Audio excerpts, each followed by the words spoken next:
I understand what it's like to be in crisis. I understand what it's like to really struggle to let people know that you're not doing okay. So my name is Joseph Reed, Executive Director of Broken People, and I have major depressive disorder. How do I tell my doctor I don't feel good enough? How do I tell my wife I don't feel good enough?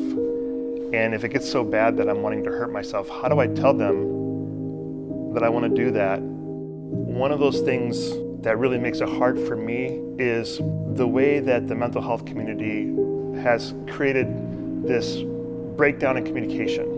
And it's never worked for me. It's the 1 through 10 scale that you see whenever you go to your therapist or your doctor.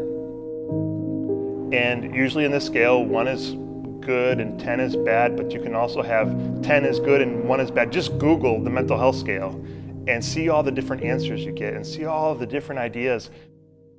And that just didn't work for me. So I had to make my own scale to be able to communicate so people understand. And I made this scale. I call it the Joe scale, but I want you to use your name. And here's how it works. It's really simple. It goes from positive 10 to negative 10. If you're not doing well, guess which side of the scale you're on? The negative side, right? Negative 10 is the worst possible situation. You're in the act of hurting yourself, of taking your life. A positive 10 is the best possible situation, what I refer to as a spiritual orgasm. It's fantastic.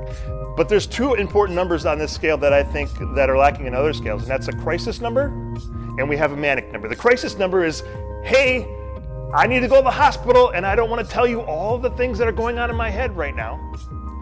I can just say, I'm at this number, take me to get help. And then you have the manic number. You could be doing really, really great. And you could be in a sense of mania. And mania feels great, but you also can begin to have thoughts and habits that are really unhealthy for you and your loved ones.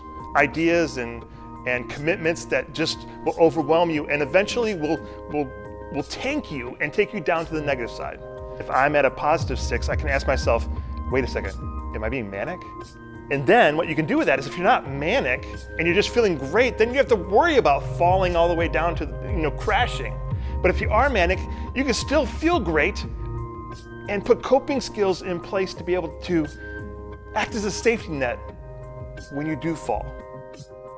I did this because I needed something stupid proof to be able to tell my doctor and to tell my therapist when I'm struggling without telling them all the thoughts that are going on, because those are embarrassing, they're hard, they're scary, and I don't want to have them come out of my mouth. But when I'm stumbling for those words and I can tell them my mental health number, it makes my communication with you, with police officers, with doctors and friends and family so much more simple. It's time for a change.